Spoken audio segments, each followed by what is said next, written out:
Hello, everybody. I'm Nick Hudson, an investor operating out of Cape Town, South Africa, and sometime activist.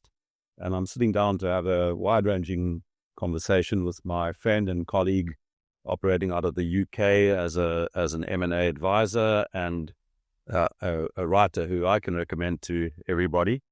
Mike, welcome to Cape Town. It's a great pleasure to be in Cape Town, Nick. I think I'm going to plunge straight in and just, come out of the blocks with a difficult question and ask you if there was one aspect of reality that you would most want large numbers of people to understand, what would it be? Well, I'm glad you gave me a heads up on that question just before we sat down, because it gave me 2 minutes to think about an answer. So I would ask people to think about this concept of critical thinking, which sounds quite complicated. It sounds like something only a few people know, and it's something you'd have to go and delve into books or read a lot to understand. But really, it isn't that complicated. It really means thinking about who is telling you something. Think about what their motivation might be for you to receive this piece of information with this particular spin. So rather than think about the information on its own, think about what is the reasoning behind you wanting me to think this way. So that's the first 2 points. The third element of it is, I think the most important element of it is via what media am I getting this information? So Marshall McLuhan famously said, the media is the message. We've sort of gone way beyond that now. And we're at the point where the media embeds the information in your mind, to the point where we can start to almost believe that the media in some ways is our mind. Our minds have become, melded in some... Colonized almost. Yeah, by the media. So if you can look at who is telling me this, can I trust them? The answer is usually probably not. Why are they telling me it? What motivation? Why do they want me to think this way? And then you can start to understand perhaps why some of the information you're given with a certain spin is supposed to make you think a certain way. And then you can look at the media you're getting the information by. And if you're getting it through the glass of a screen, very, very likely there's some colonization, as you put it, lovely word. There's some colonization going on. Yeah. And I could extend that a little bit by pointing out that it's the big narratives, the ones that are particularly salient, the ones that are shoved in your face that you can't get away from, that are the ones that most need questioning, and that where you need to apply that, what you've called the critical thinking mindset, most thoroughly. Do you agree with that? I think yes, I 100% agree with it, but it's also interesting to consider what news is. Yeah. So what is news to you? What is news to me? Very exciting news has happened in our lives this week, hasn't it? Fabulous news that actually really matters to us has happened this week. And what's the news that really matters to people is when family members or friends do significant things. Yeah, nobody sits down in a pub and wants to have this conversation with you about something that they read online. What the first thing people want to do is they want to tell you about the great things or the terrible things that happens in their lives, and that's real news, isn't it? That's what's really important to us. If someone has a business opportunity for you, that's real news. Or if somebody has a significant event in their lives, that there's an engagement or a pregnancy or so on and so forth, those things are real news. Whereas what comes at you through your screen, is that even news? Are these big events, right? Are they even important to you? If you really take a step back and think about what's important to you, and so immediately you separate yourself from them by doing that. Right. Asking whether they really merit your attention. Yes. Yeah. I sometimes surprise people in my investing role by saying to them that and explaining that for 25 to 30 years, I've more or less performed a complete retreat from reading anything in the world of financial journalism, anything in the world of business news, because what's happening at any level of scale, even one step removed from that kind of local immediate sphere, is actually irrelevant. It doesn't feature. There are no decisions I'm making at the level of the boards that I'm sitting on, the companies that I'm invested in. that have in any way a relation to these large-scale narratives and to the big stories and to the kind of reporting that gets done about the corporate landscape and so on. It's just endless yardage of, forget column inches, it's column yards of more or less irrelevant factoids, if you like. And people sometimes find that surprising. They imagine that in order to be an effective investor, you need to be current with all the noise and all the stories. And I just find that a completely false conception. Well, it brings to mind one of my favorite phrases, which dismisses probably about 80% of the hot air in the world today, which is take care of the micro and the macro will look after itself. So obviously I'm trying to diss the entire field of economics when I say that, but it's very true. I'm like you, I'm on my sixth business as of now, and I have never actually read a business book. I've never read a single book of how to do anything in business. I feel like it goes back to the point I'm making about the media polluting your mind. I feel if I read a business book, it would pollute the way I do things, and everything would then go wrong, if that makes sense. Right. It's just interesting to me also how that the notion that those facts and those business books and the interpretations of life are useful is a little bit of a kind of it's a mirage, really. Anybody who's been involved in the business of running businesses knows that you don't, or very seldom do you set up a narrative, a strategic story in advance. Normally what happens is a business is assembled as a result of a huge set of actions and reactions, tests of things that worked and didn't work. Surprise and good luck feature a lot in the whole equation.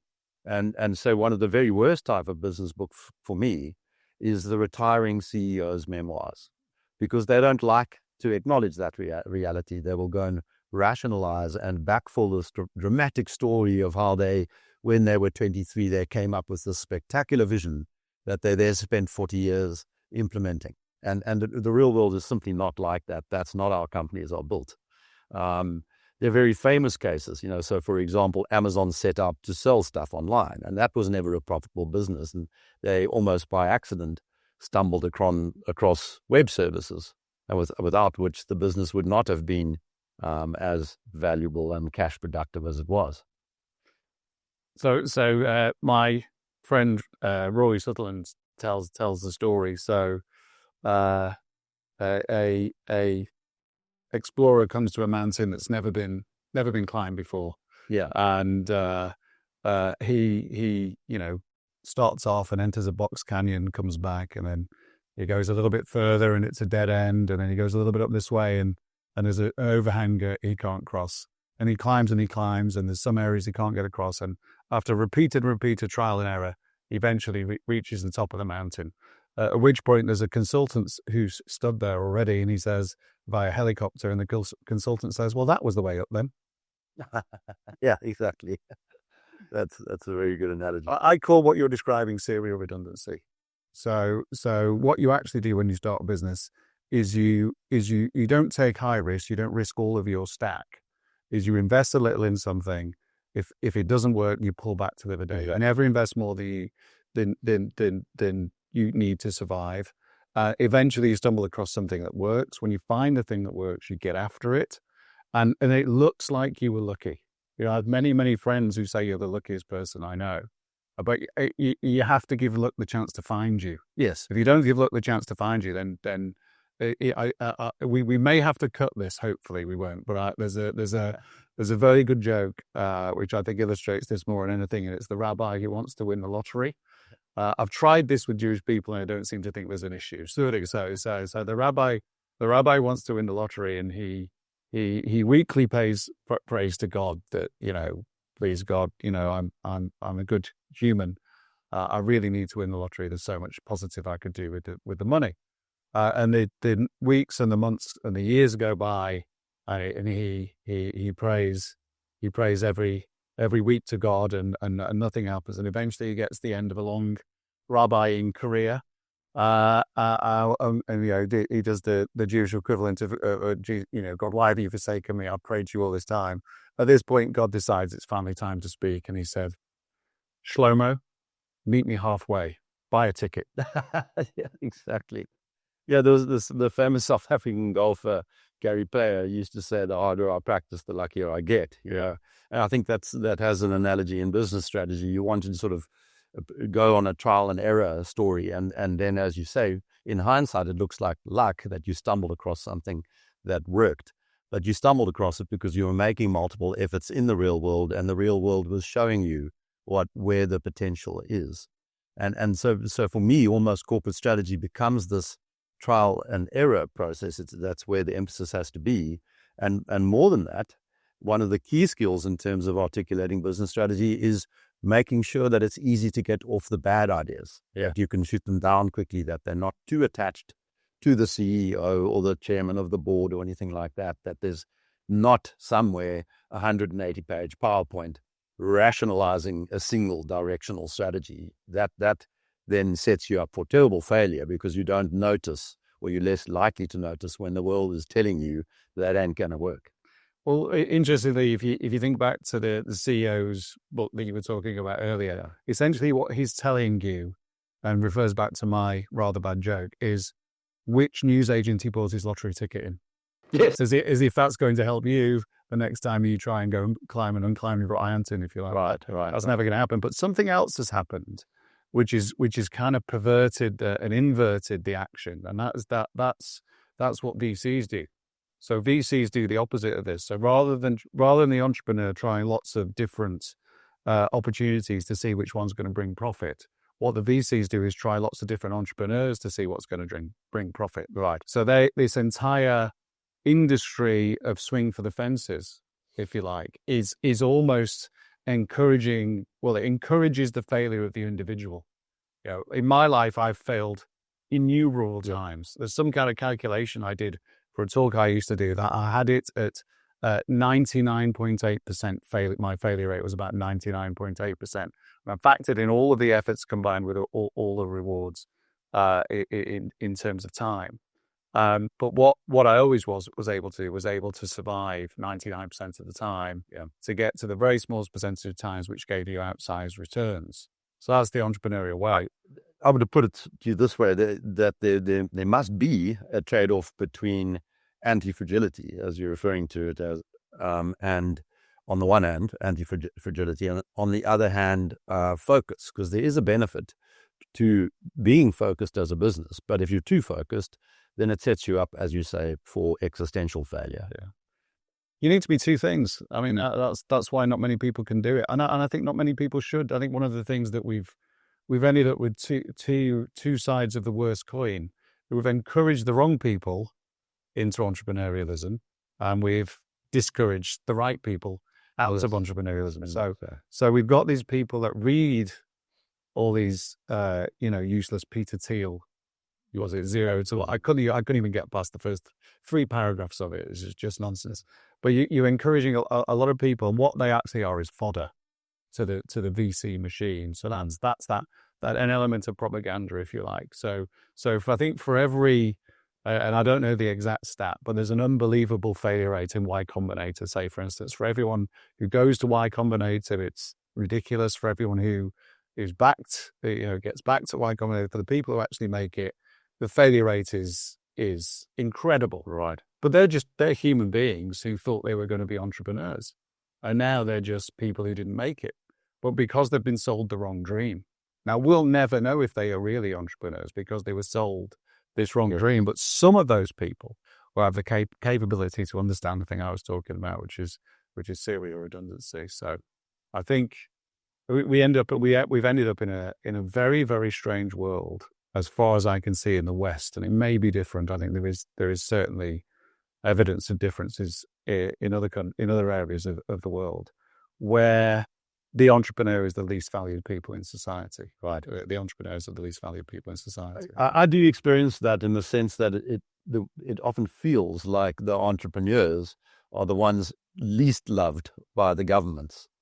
That the world is set up almost deliberately to frustrate entrepreneurial potential in favor of actions by large corporations and NGOs. That has been a feeling a sense of life in Western countries that I've had for a couple of decades. I think it's fear. So I think you have choices. Everyone has choices as they come through, and maybe these choices are much less these days. But if you look back over the last 20 years, the choice of the sort of fairly wealthy middle class or middle class person was to tick these boxes, which would lead to a certain outcome.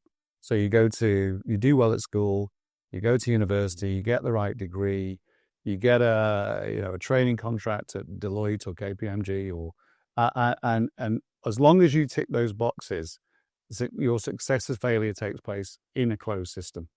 So you can dictate your success by the specific effort you put into an activity, as long as that activity sits within the corporate element, the corporate environment, or the partnership environment, or whatever it might be, is you are all boxes ticked, safe and sound. I spend quite a lot of time with young people who just come for career advice and that kind of thing. And one of the things I do is point out that you can go through those steps in that sort of escalation towards a corporate job. But you need to understand and be mindful of the trap that exists at the end, because all of those steps take you further and further away from independence. Yeah. And so by all means, start that process now and carry on stepping through it for the next decade or two. You can get to a place of sort of some comfort, but understand what type of trap that represents and how different the path is if you want to be able to assert for yourself independence from large corporations, independence from government, that kind of thing. It's a very different trajectory that you want to embark on at the age of 18 if you value independence. Well, I think one of the interesting things is you're more likely less secure in that environment than if you try to do something yourself. I'd agree. Because every aspect of your life is dictated by somebody you don't know, essentially, unless you reach the very top. A decision could be made in the next week and you are gone, and your skills aren't particularly transferable. Right? If there's a downturn in your sector, and there's 200 of you with exactly the same capabilities that have been let go, you're in real trouble. And even if you hang on in those contexts, or what I also point out to people is how close those contexts are to slavery. When you're not exaggerating when you say that, a large corporation will control almost every aspect of your life. It's controlling the vast majority of your waking hours. It's these days policing what you may say or write out there in the world, even if it's completely divorced from your corporation. You can easily lose your job by saying something on social media. And in that way, I think it even starts colonizing thought, because you become self-censoring and limiting the speech acts and physical acts that you are willing to perform in the real world. So to me, it becomes increasingly the case that a job in a large corporation becomes closer and closer to the kind of caricature of slavery that we all have in our heads. It puts me in mind, I don't know if you saw the John McAfee video. I think one of the last videos he ever made before whatever happened to him. And John McAfee being the software guy who was on the run. And he's records something like this. But instead of having the wonderful Cape Town backdrop, he has he's in a room that he's turned into a Faraday cage.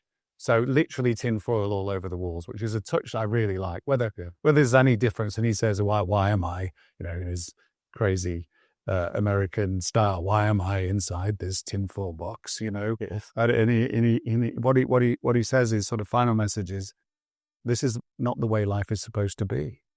Yeah, you're not supposed to live like this. You're not supposed to work a 9 to 5 for 40 years for a faceless corporation that cares nothing of you. But also nothing of you, nothing of your family, and nothing of the world that you live in. Its only motivation is profit. So you're not supposed to live like this. And McAfee goes on to say, life is a beautiful adventure. Yes. It's a wonderful, mysterious adventure. Free yourselves. Yes, Yeah, yes, yes. you don't have to go on the run like this escaped slave. You know, I really like the way he describes himself as an escaped slave when he actually, he lived probably a freer life, but he really hits to the heart of the matter here. Is if you the way in which we attend to the world changes the world. Right. So if all I attend to is the needs of a psychopathic corporation, if that's all I tend to, that is the world that will be created in front of me. And it's corrosive. Yeah, if all I attend to is the relentless propaganda that is fed to me via the media, and I don't just mean via the news shows, via the entertainment industry, Netflix, and so on. If that's all I attend to, then that's the world that I create. And I think this leads me to one of my little bugbears about people on sort of our side of the fence, where you have what I call them the rabbit hole divers. So there's endless podcasts, isn't there, about whether Brigitte Macron has a penis or so on and so forth. Like, I don't really care. It doesn't really help us. I have this feeling that, and there's many worse theories out there. There's many worse of these rabbit holes to go down. And I have this sense that I think, what's the phrase? If you wrestle with a pig, you both get dirty and the pig enjoys it. Yeah. And I have this sense that if you delve too deeply into the dark side of this world that we're living in, again, that's where your attention is, and that is the world that you'll create for yourself. Right. And so what I would say is, what are we trying to achieve? When we do things like this, and I've done a few podcasts, I don't think as many as you, but a few down the years, and I ask myself, what are we trying to achieve here? Are we trying to display some kind of Gnostic knowledge that we're sort of status symboling that we know this thing about Michelle Obama that other people don't know, or whatever the latest thing is that gives you the status in our community? Or are we actually trying to achieve something? What are we trying to achieve here? My sense is that if we're trying to achieve anything, we're trying to talk to what in the UK we call the working class, blue collar. We're trying to talk to those people, and why are we trying to talk to those people? Because those people's instincts and intuition are still intact. They're still functional. They're the people that stop the vaccine passports, not my tweet articles. It wasn't the laptop classes, if you can call them that. Very much so. They've almost proved over the last 5 years that they're inaccessible and unreachable for the most part. I'd like to pick up on that conversation about the rabbit holes and the danger there. But before we move on, in terms of that model of slavery versus freedom, the most enjoyable aspect of my day job of investing is that it involves very often, almost all of our transactions involve us acquiring the division of a much larger company. So some or other subsidiary or business that sits inside one of these awful large corporations. And the reason that's so enjoyable is, well, first of all, it's financially rewarding process because casting things in a more independent light can be just productive in and of itself. But there's a process that the management teams in these businesses go through where, I said, you're moving into freedom now. And that comes with a sense of independence and meaning and purpose, and also with duties and obligations that you've never experienced before. But mark my words, you're going to find this very rewarding. And what I typically get is, when I first say it, you can see it not registering. That they don't even know what you're talking about. But as the months go by and the independence becomes a reality, and they start sort of growing into their new skin, you see the lights go on. You see animation. You see enthusiasm, a very positive psychological upliftment. And I think the reason I wanted to go back and mention that is because I think it confirms to me your intuition that if you're just confronted all the time by something negative or something not free or some kind of stricture, it's highly corrosive. It really infiltrates your mind and your spirit in a very meaningful way, and it can be impossible to perceive the debilitating effects of that when you're stuck inside that system. What's really amusing is I have the exact corollary. Yeah. So I sell businesses. So I sell businesses that entrepreneurially owned businesses, so owner-managed businesses, usually quite large. So people have been very successful in growing companies. And quite frequently, I will sell those companies either to a corporate or a large PE fund. We'll come back to that probably in a bit. And I have exactly the opposite experience, where I can guarantee you at about the 6-week point, I usually get the phone call from my client who calls me up, and you'll normally get a series of incredible expletives, which are, what is going on here? I can't believe the way these people work. Nobody could live like this.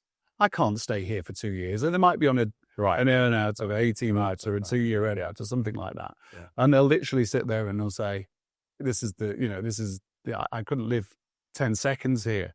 And I'll usually, placate a little bit, and I'll remind them that's why we got the majority of the capital off in the first instance. So if you don't like it, you can just leave.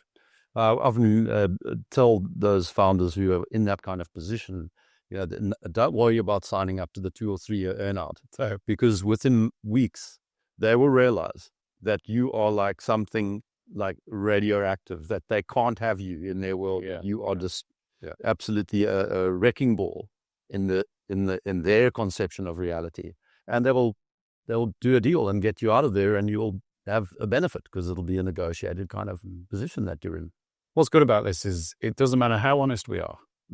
The corporate animal will still continue to buy businesses from me. You can tell them what you know. And then they will dismiss my point out of hand, and off we go. No, but sorry, I have no fears that I'll literally sit here and say to you that when you sell a business, very in all likelihood, the people that own that business will leave, even though there's an SPA or a document or whatever that says they're going to stay a couple of years on an earn-out period. So it almost creates like a perpetual motion machine. Is the way I see it. Is, don't worry, there's an endless supply of businesses of great potential waiting to fall out of the large corporation. Yeah. And that production line never ceases. It's a 24/7 operation. Every single business cycle, what will land in your hands is gold. Well, there used to be, and I think there's some issues with it now. But up until recently, there was a really interesting ecosystem, and I felt, when the video where they reintroduced the wolves to Yosemite. Yes. And everything starts coming back. Whether it's entirely true or not, the metaphor holds, doesn't it? And even the beavers come back because the wolves get rid of the coyotes. So beavers come back, the beavers dams, and then all the plants and everything comes back. And that's kind of this, you've got your apex predator actually bringing the life back. And I used to kind of think of what I did as being something like that. So I would, someone's built a business for 15 or 20 years, and I would sell that business into the corporate. And during those first couple of years of the corporate, the people of an independent mind would just fall out of that. They couldn't live in that. Now, invariably, they would start another business in the thing that they were doing before. So the selling of one business would probably start 3 or even 4. Right. I am aware. So I sold my previous M&A advisory in 2019. There are now 6 lookalikes to that business started by people who used to work for me. You're right. So this was this sort of ecosystem really works, doesn't it? It's like a creative Schumpeter style destruction, but you out of every sale almost comes more businesses than the one, and also more dynamic businesses. Right? There is a corollary with what you do as well here. Also, they're not tired, and perhaps at the end you get a little defensive, trying to hold on to what you've got. You've got more things to worry about, families and expenses. Younger entrepreneurs are, slightly more risk friendly maybe, and you get more dynamic businesses. But I used to think that's what I did. I have to say, in the last year or so, I've started to be very concerned about how easy it is, or difficult it is now, I should say, to start a business. So the regulatory environment now, to people who understand it, it's probably lever. It's probably arbitrage, but I think that's okay at your level, if you like, where you're organized to understand the bureaucratic hurdle involved in taking something from a corporate environment and translating it back into human. That's the way I look at it. I translate from human to corporate. Yeah, when I sell something, when you take it back out, you translate from corporate back to human. Right. And you have the necessary structures in order to be able to do that. Whereas, if a sales director falls out of a company tomorrow that he's been with for 10 years because it was that sort of privately owned, entrepreneurial, human way of dealing with things, human to human way of dealing with things, and they are now stymied by bureaucracy, which I believe happens increasingly. They are. Yeah. What really concerns me about what I do, and certainly not about what you do, is am I actually fueling the centralization process? I certainly wasn't. Yeah. But now I'm starting to wonder if you think about the methodology of centralization, which essentially flows from the creation of new money, of quantitative easing,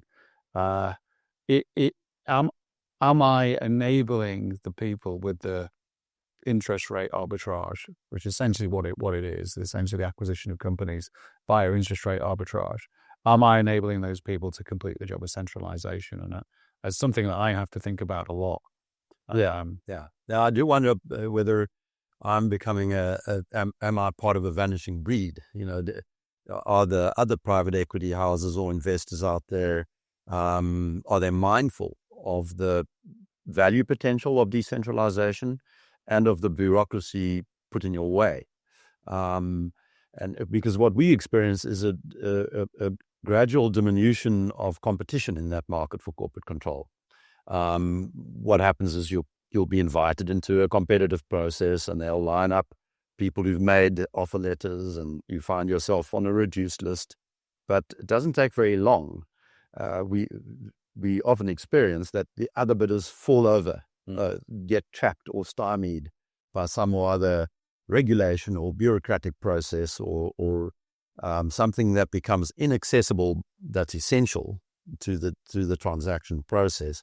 And very quickly we find ourselves in positions of de facto exclusivity on transactions. And that's rather shining a light on exactly how difficult it is to accumulate the skill set that's required to dodge and sidestep and work around the swamp, if you like, of bureaucracy and process, idiotic process. I suspect there's some other factors in here. I've said it before when we've spoken off camera.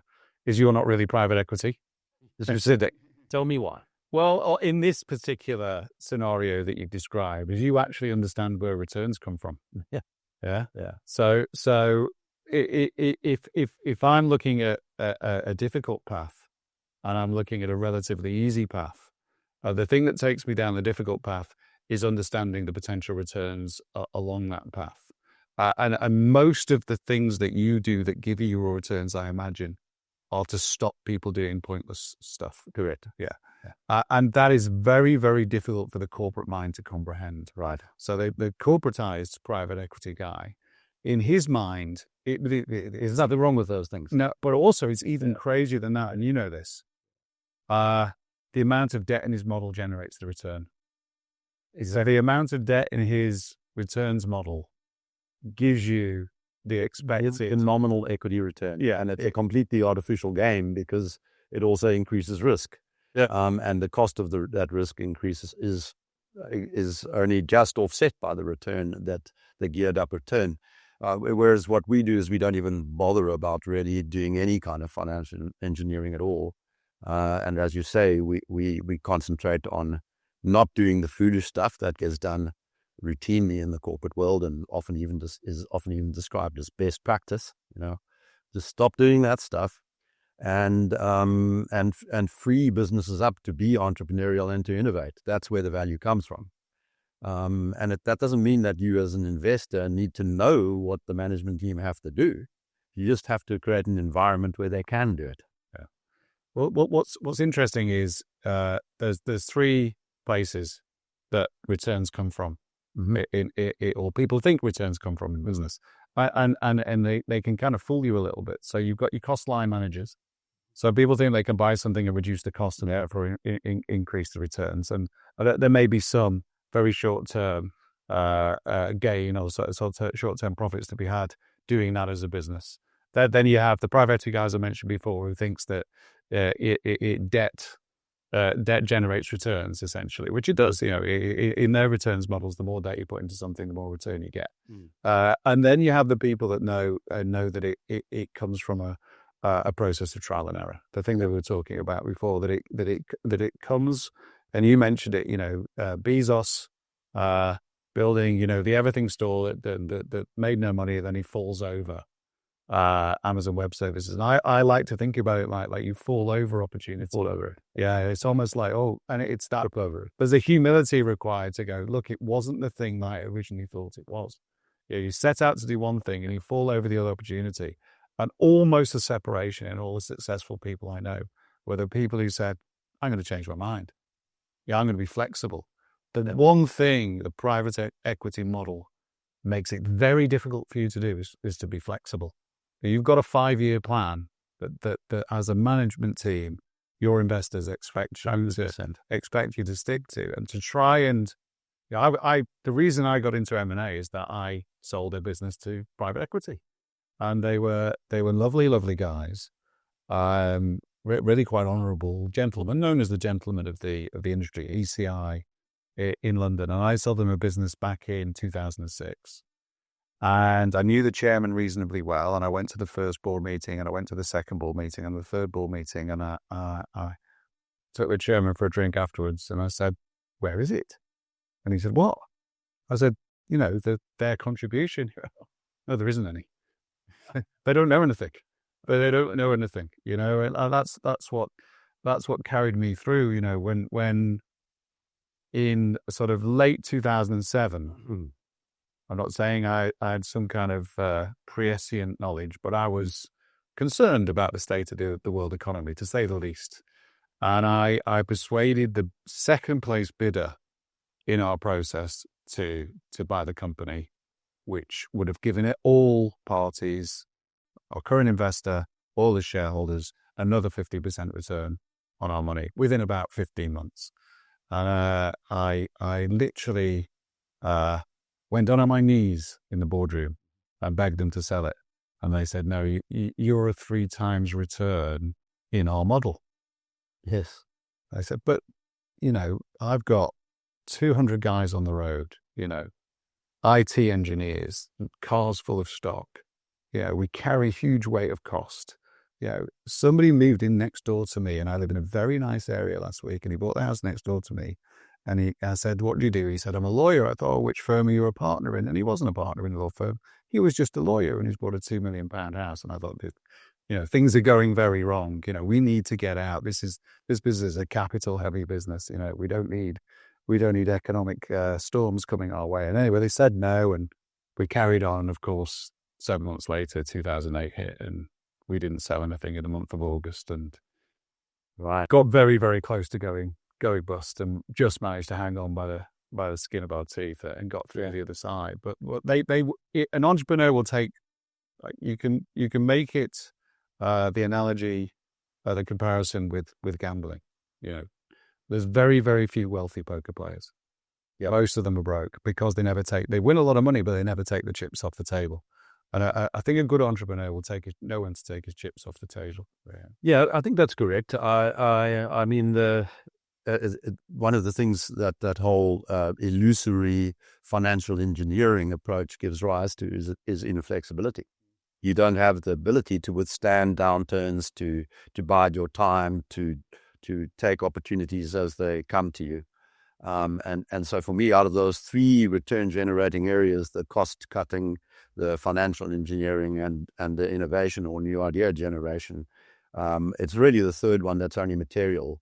When you stop doing the stupid stuff, you will save some costs. I mean, we just generally would completely delete an HR department, for example. That just gets removed from the cost base with absolutely no loss in corporate effectiveness. But that's really a modest contribution to returns Fortunately, my wife never listens to anything I podcast this far in. So given the fact that she used to be in HR now, it's not going to be a problem. I'm sure she'll forgive me after that. Let's go back before you go. Can I tell you my pizza restaurant story? Because I like the story. I don't know if it's actually a true story or I made it up. It's that far back, but imagine a family-owned chain of pizza restaurants, and they own all of their restaurants, and they've grown over 20 years. And every time they open a new restaurant, they buy the building, and they grow slowly and they grow steadily. They have no debt. They've never had any debt. And eventually, the youngest son comes back from university and he says to his father, "Father, you're doing everything wrong. We need to bring in some professional people. We need to sell to private equity." So son does the private equity deal, and they do loads of really clever things. Sale and lease back on all the restaurant premises. Leverage the company up to the maximum eyeballs in terms of the profit, and everything is now in the corporate manner. They have a HR department. They do everything correctly, and then a downturn comes along. You can say it's the thing with the restaurant business is people don't realize it's a fashion industry. It's and so people decided we don't want to eat pizzas anymore. We want to eat burgers, and the business gets into difficulty and it eventually goes bankrupt. Now, what does the private equity guy say?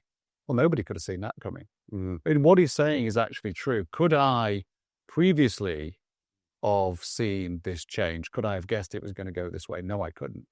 But what I will say is that the entrepreneur knows that this shit is coming. Can't describe what kind of shit it is, but it is coming. Yeah. And what the family-owned chain had was redundancy. So when the market started to change them, because they didn't have any debt, because they owned all their restaurants, they could have cycled their restaurants into the burger bars. Yes, closed a couple, turned some into done something, but they've got cash in the bank. They've got no bank pulling the rug from under them when they fail to meet certain thresholds and so on and so forth, and they make the way through it. What's really interesting is the PE guy, when he says no one could have seen that coming, that's why he doesn't lose his job, because the rest of people go, well, no, you're right. I couldn't have seen that it would go from there. But what the entrepreneur says is, no, I'm not predicting a particular set of circumstances. I just know that everything can go wrong when you least want it to go wrong. And I'm ready for that because I'm a survivalist. Right. I want to survive. That's the story I was going to tell. Well, sorry, I interrupted. No problem. I was going to suggest that we take it up a level to describe the state of the world in very broad terms. I mean, I'll start, if you don't mind, by just saying what I'm seeing is a huge push in the direction of centralization, and it has attributes of surveillance state and a Marxist or communist level of control over people's purchase decisions and permissible actions, even to the level of perhaps their ability to travel or to move. So we're moving in the direction of this kind of very dystopian technocratic surveillance kind of state, and that motion is happening at a global level. It's not just a feature of one or two countries. There is a process afoot of erosion of sovereign independence, of an increasing ability to force behaviors on a global basis that no government or nation can withstand. And this direction of travel, this drift, is to me a very threatening thing. It's a process which I wonder whether we have already gone past the point of no return, whether it is possible to undo it. So that's kind of my broad perception. Have you got anything to add or subtract from that? Yeah, I largely agree with everything you said there. I think freedom is the most fundamental of all things. Love depends on it. If you're not free, you can't love somebody freely. So I think it all comes down to that balance between freedom and constraint. Everything we've talked about previously comes down to a balance between freedom and constraint, and that was just in the narrow confines of investing and building businesses. But if you actually think about human life, it comes down to that the space between the freedom and the constraint. And if you take away the freedom element of it, you take away what it fundamentally means to be human. And I think that needs to be resisted at all costs. Do I think it's too late? I think that whoever they are, and everyone talks about they, and we can call them the billionaire class or whoever we want to call them. I don't think they've had their dose of bad luck yet. They've had an incredible run. So I resist the inevitability of this centralized state. What's interesting to me about centralization is it seems to me a very pure form of fear. Because it says, I don't want to paddle out into the unknown. I want to understand the position of every molecule in the universe, and therefore have the ultimate in control. But it's always an illusory control. Totally illusory.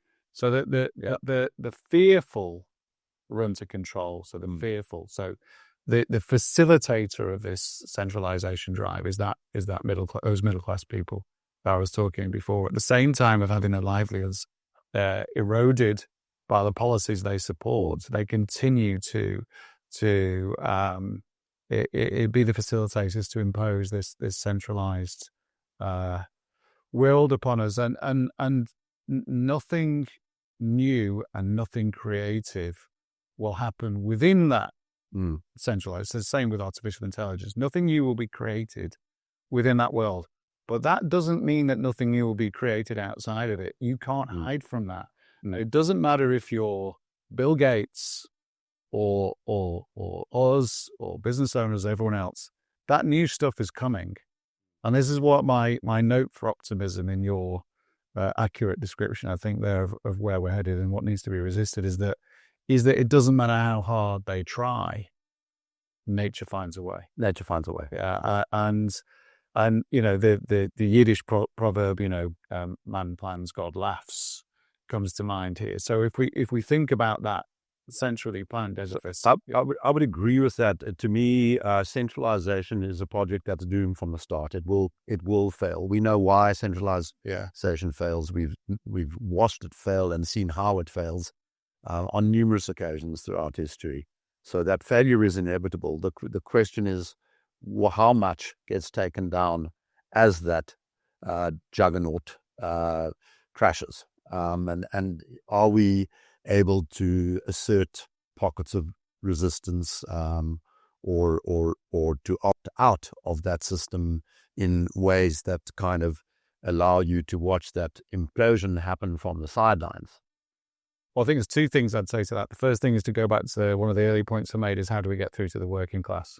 Because Orwell said the proles will save us. And they'll save us from the vax passport. And, I love the story about the guy came to fit the new roof on my house. And he knew from somebody else that we were anti-vaxxers, that we hadn't taken the COVID vaccine.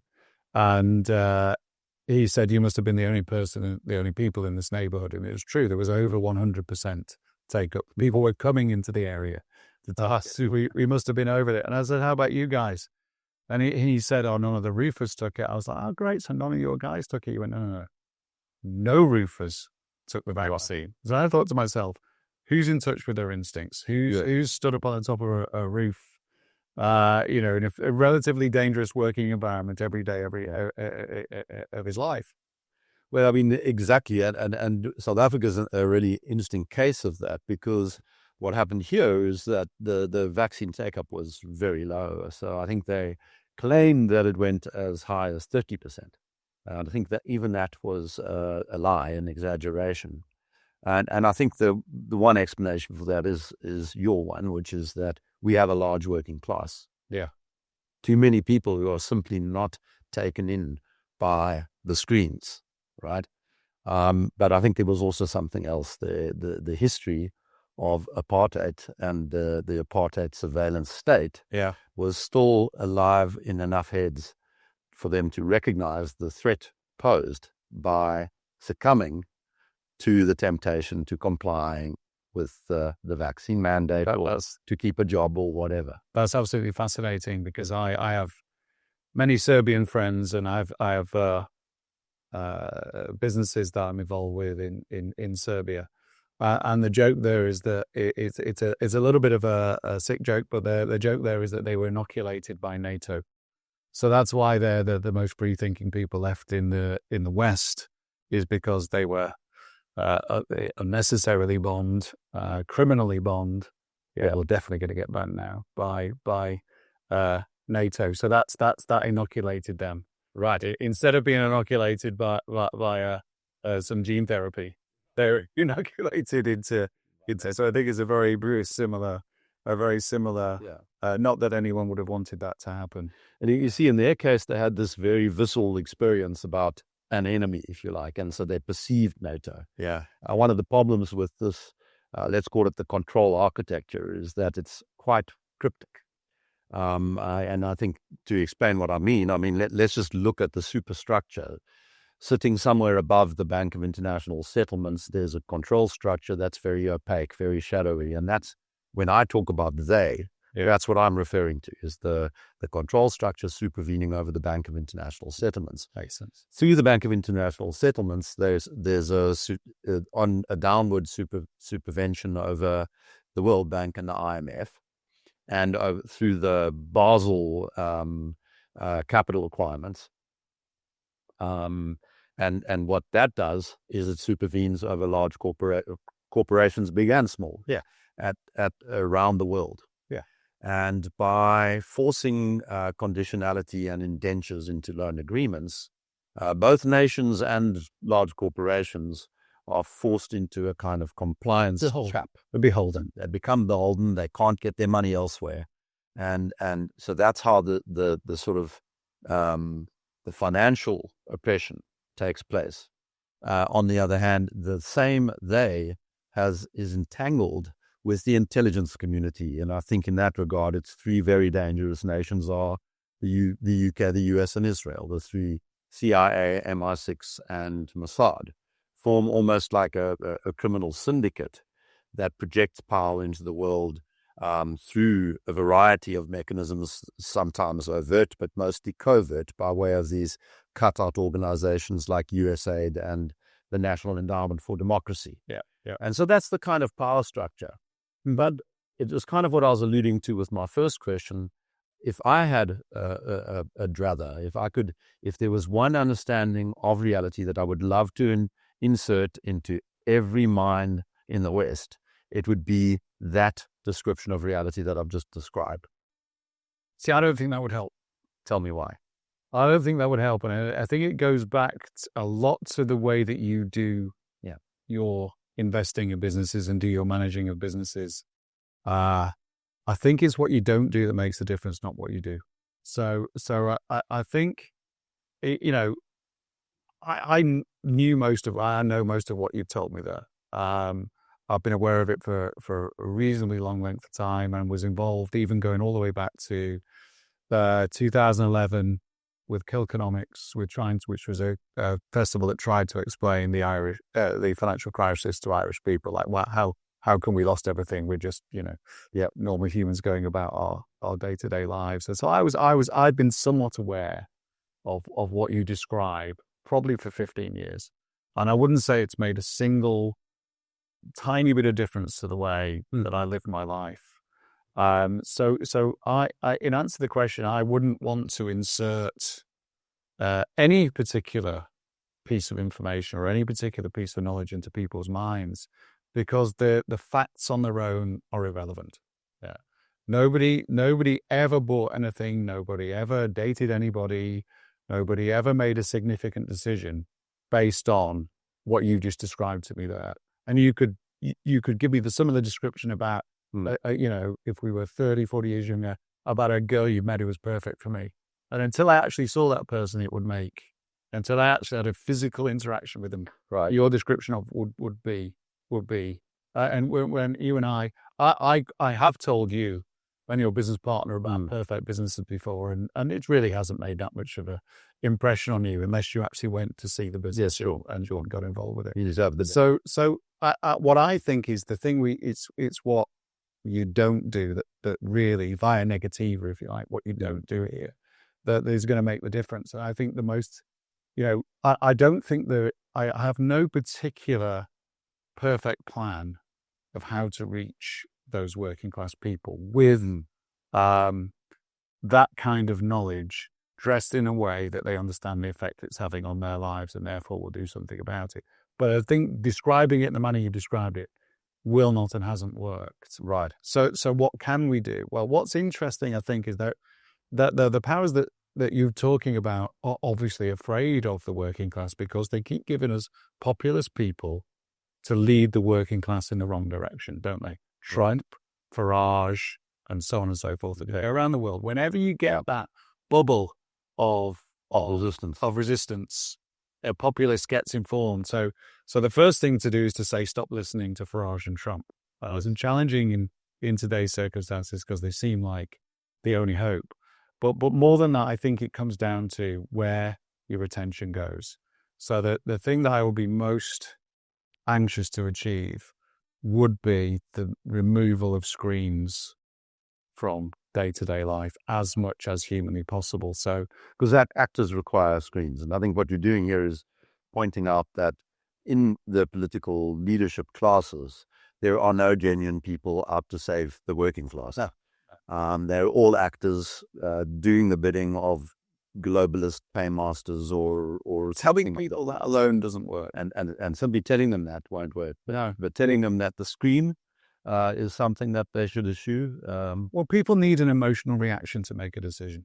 Yeah, I never sold anything to anybody. I only sold them the confidence to make the decision. I didn't sell them the business or the IT solution or the TV commercial or the constructive building. I never actually sold those things. I sold them confidence. Right. I sold them the emotional capacity to make a decision.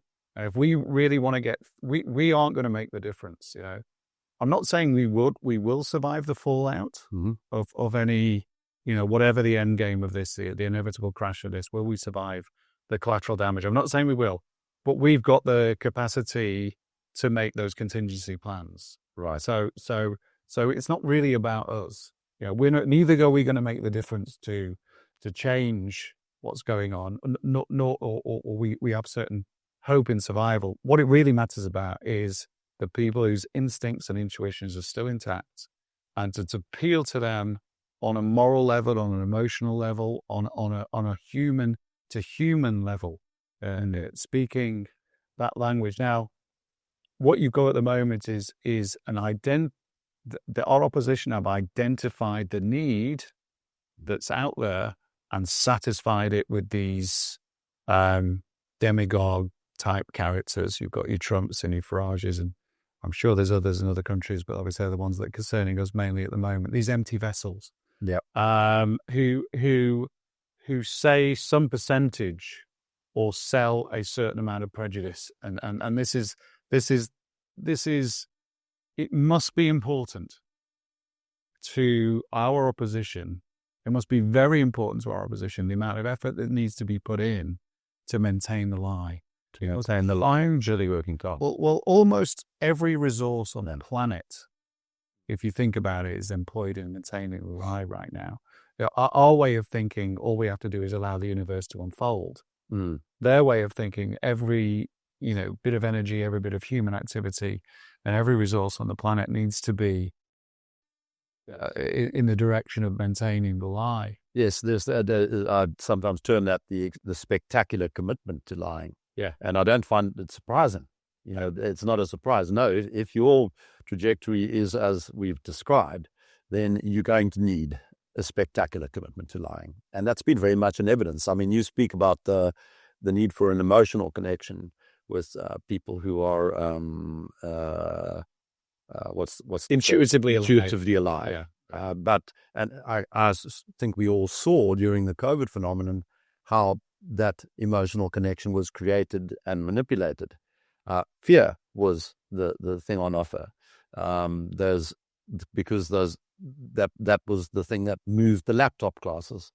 Their exposure to the screen enabled the creation of this completely false fear, the illusory fear, and drove the behavior that was desired. The middle class, their whole life is governed by fear. Yeah. I often think back to it, and I won't go in a supermarket now. I just can't do it. So, but I used to go, when the kids were young, and one of my jobs was to go in the supermarket, and I would listen to the way that a middle class person would berate their child. And there's a very specific way they speak to them, and they're almost even at 4 years old in a supermarket aisle saying, "If you do this, you will never get a good job." And that whole line of fear runs all the way through, and then they get into the positions of semi responsibility, some sort of responsibility, Nominal responsibility, call it, and then they get to enforce all of that you describe on the rest of us. So I think it is exactly as you say. It's about fear, but I think what happened in the UK is very interesting. Is that yes, the propaganda was sufficient to get a majority of the working class into the first jab, but probably only just that. And everyone in the middle class, the upper class probably weren't taking it anyway, or most of them.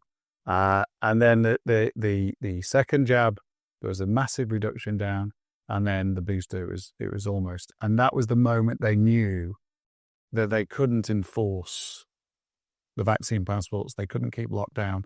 They couldn't keep the lie going at that point. They needed a way out of the lie at that point. And I would like to understand, and I don't understand, and I've heard it referred to as common knowledge theory. Why did everyone stop wearing a hat in the 1930s? Was there a specific... No, but it's the same. No. So no one explained that wearing hats was now out of fashion in the manner maybe that explaining who the Bank of International Settlements. It would be a similar type of activity, hadn't it? And hat wearing stopped. But it stopped. So why? What happened? We tried to support a boxing club in Wythenshawe. Our gardener runs a boxing club in Wythenshawe. Again, there you find exactly the same stat with people stopping taking the vaccine. And my explanation was always these people are closer to their survival instincts. They don't have the financial cushion. Their life's more difficult, so their instincts are more hard. But what happened? First dose to second dose to booster. If we could find out what that was, that connection, is maybe we could then sell the truth. You called it common knowledge. Common knowledge theory. I mean, there may be others. So if we study that event, or how they go from somewhat enthusiastically lining up your shot to not taking the booster. But surely we should all be much more concerned with an emotional connection with our fellow man than we are whether or not this person's a paedophile or not, and the nature of their paedophilia. I really have no...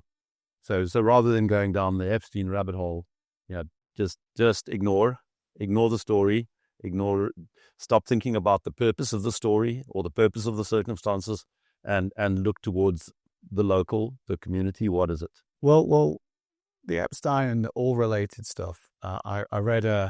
I'm reading Dennis Johnson at the moment, fantastic American author. I read him slowly because he's that good. I don't want to run out of Dennis Johnson books to read.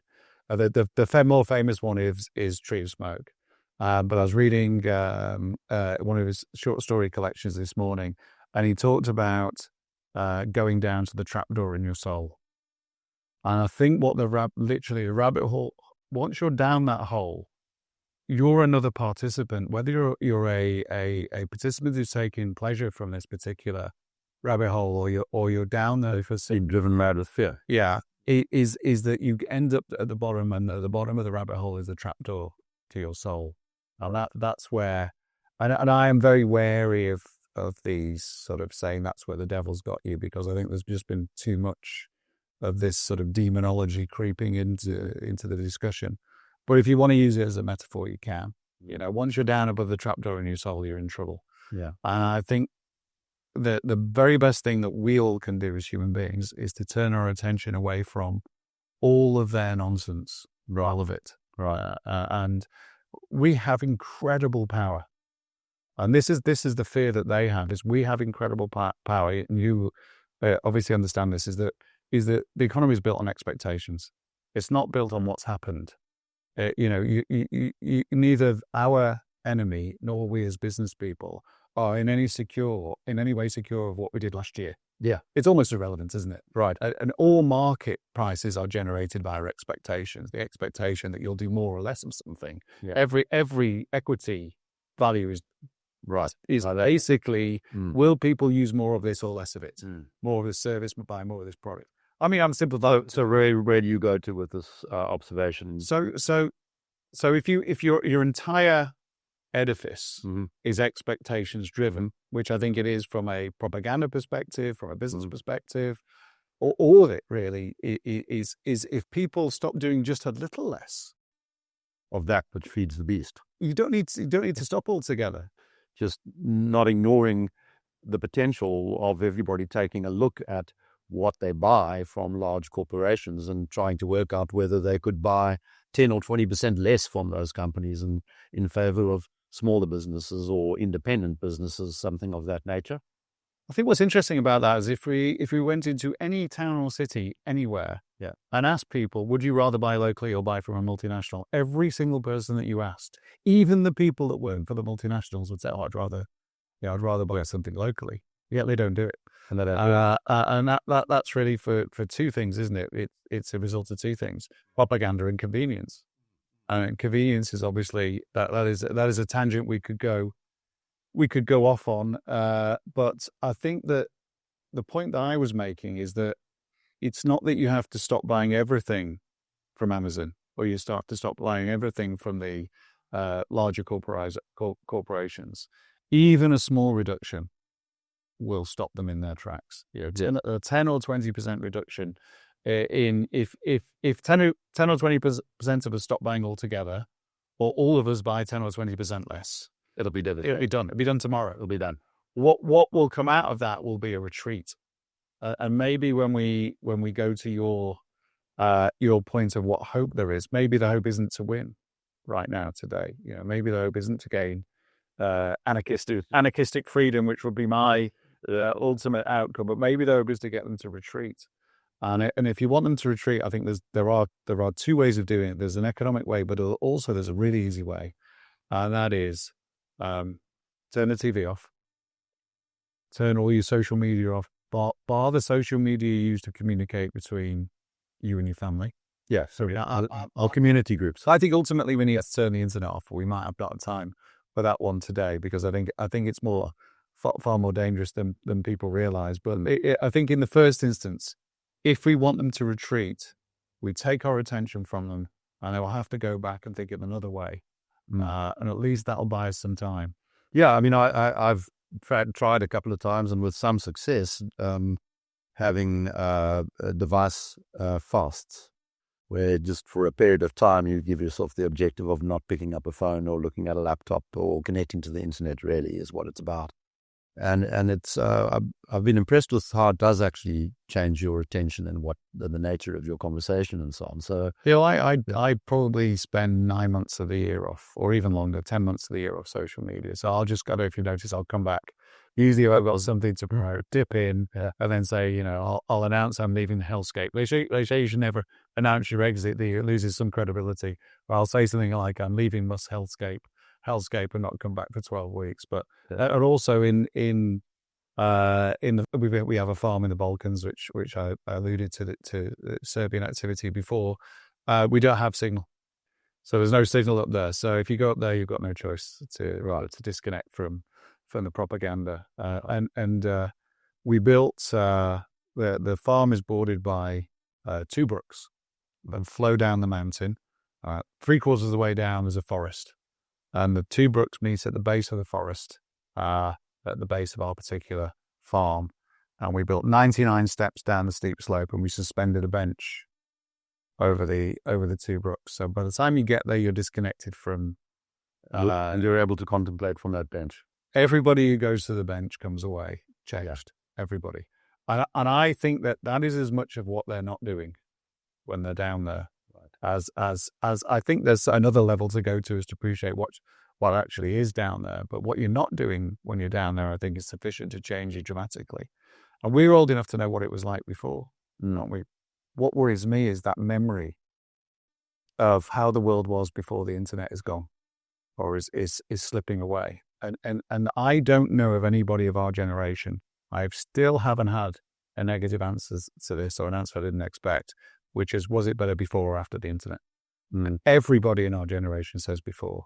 Yeah. And my daughters ask me about it because they think it must have been better. They're trapped in this.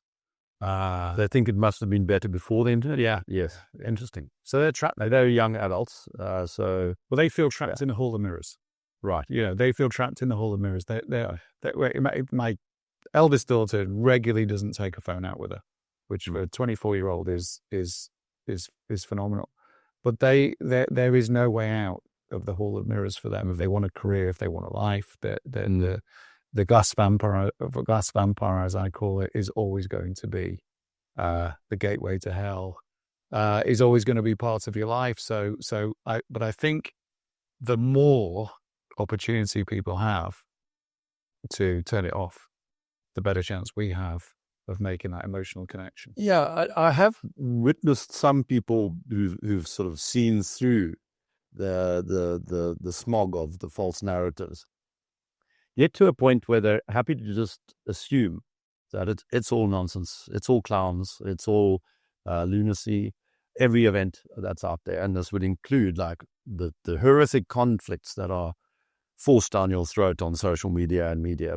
They just take the approach that I'm not going to pay attention to it. I don't know what the nonsense is, but it is nonsense. Those people are clowns. And they move on. They just don't get trapped into talking about them. And I think that's kind of like, without completely disconnecting from the internet, they've just become very immune to the salient narratives. I think that might shine a light as a potential way forward. I mean, the realistic, the realism or otherwise of turning the internet off is, as you say, a topic for another day. But I don't think that means that there isn't anything that can be done short of that might stave off or defer. And I'm not really convinced that you need to have a situation where everyone or a majority does that. Just a sufficient memory, if you like, of what it was like and what it is like without the internet. Because I think that's what it becomes like, is that you're very close to being in life without the internet if you've realized that most of the salient stories are nonsense. I think if 10 of us do it, 100 will do it. Yeah, I think 100 will do it, 1,000 will do it. I think that's what happened with the hats. It happened very, very quickly in the 1930s, and no one wore a hat before. So I mean, it's a paradox, isn't it? So we want to get this message out to people. The most effective way to propagandize people is via the internet, and we're trying to tell people to reduce the amount of attention that they give to the internet. So this is a challenge. It's not without its challenges, is it? This rebellious movement that we're trying to form. But I'm not without hope, because everything analog is better than everything digital, and it's still there. Yeah, and almost every part of human life, and make of this what you will, being newly married, everything analog is better than its digital counterpart. You can confirm. Mike, I think that's a great note to finish on. Been great having a chat. Thanks very much for the time. Thanks for having me. Cheers. Let's get the wine open. Yeah, let's do it.